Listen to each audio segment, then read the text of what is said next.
Human Music Podcast.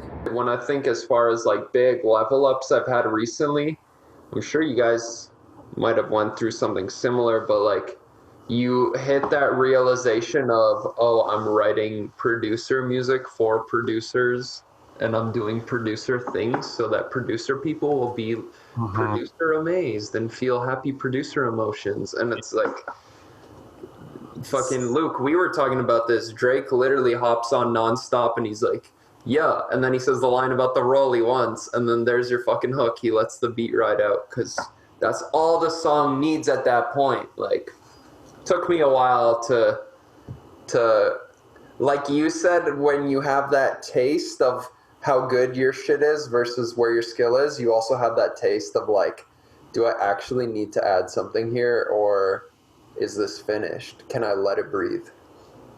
Yeah, man. Dude, you made such a good point, bro. Like, producers making producer music for producers, just like rappity rappers rappity-rappeting for rappity rappers. Just like, it's like, what is your bubble? What is your echo chamber of the people that hang around you? Same thing happens with DJs. Like, oh man, I already know what that song is. You're bullshit. And it's like, well, the other 99 people on the dance floor are dancing because they know what the song is, and that's what they like. They like hearing good music that they know and that they know how to dance to.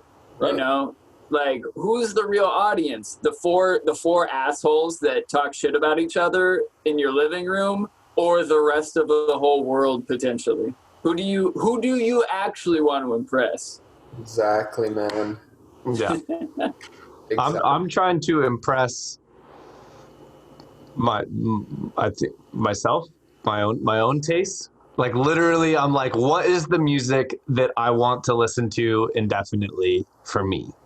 Mm-hmm. And then that's what I sit down and make. Like, what is the combination of my tastes in a way that is unique and interesting, that excites me, that I would listen to myself on repeat forever? Although I can't, because by the time I finish the song and put so many hours into it, I hate it. Not actually. Well, by the time you're done with the song, you literally have sat and listened to it on repeat forever. I don't want to listen to it anymore for at least a little bit. But I think that is really important, that, you know, people thinking of it in that way, even though it sounds a little strange. Like, the best music you're ever going to make is the music that you only made for you. Like, the stuff that's like, what is like really exactly like what you were talking about, like the music that only you could make. Mm-hmm. That's the music that you should sit down and you know, be focused on writing. So Absolutely, man. I feel you, man. Devil's advocate, though. Like, I want to sell records, motherfucker. I also want something that, well being authentic and well being something that only I can bring to the world's table.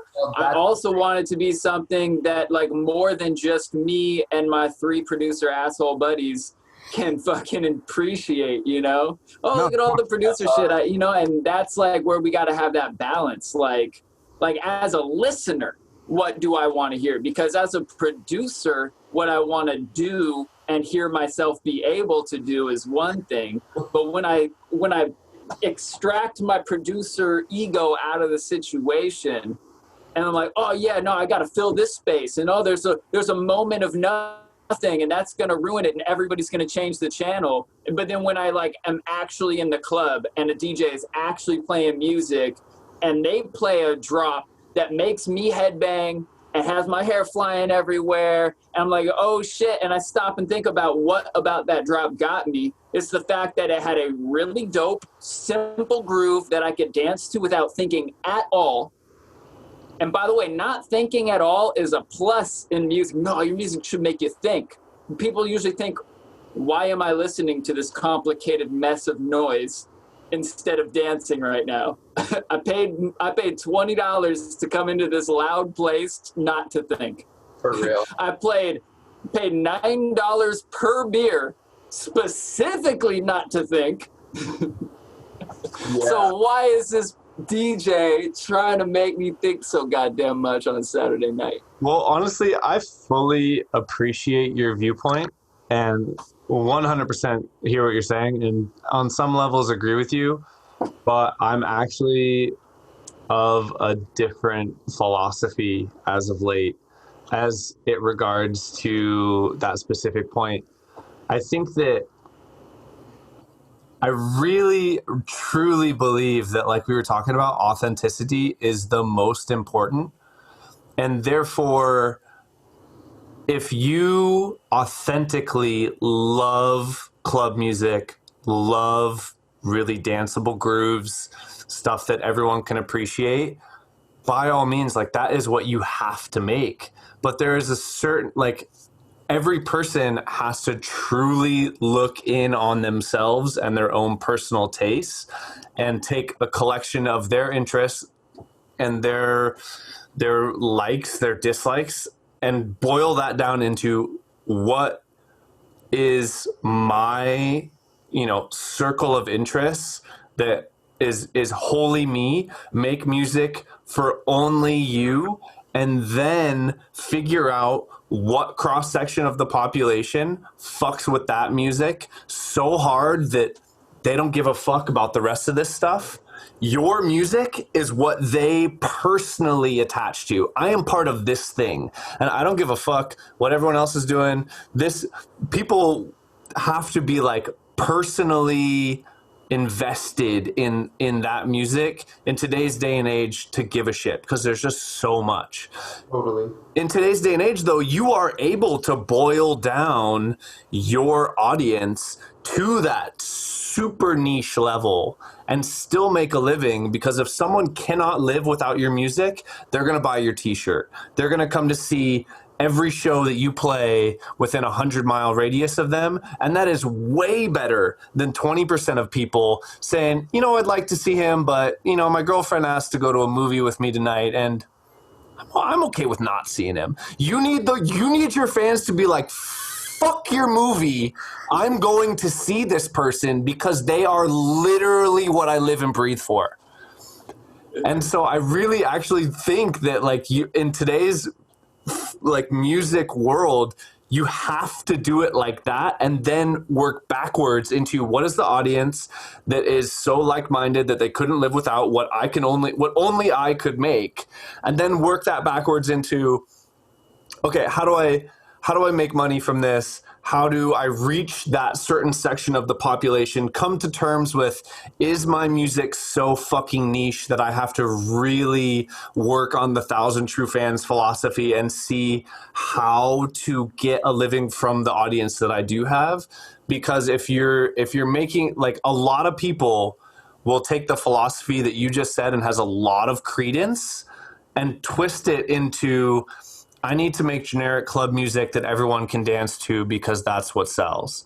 And that is just the wrong philosophical approach to making art, I believe. I think that it just comes across as contrived and for profit. And I think in today's day and age, where people are able to get such a diverse input of music sources, that they can tell the difference.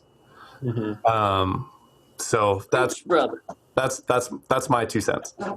Amen. I love it, man. No, for real, man. You got a really good point there. The market is so saturated that if you water your shit down, you're just lost in the ocean. Mm-hmm. Yeah, there's a great I forget which producer said it. They were talking about branding, and they said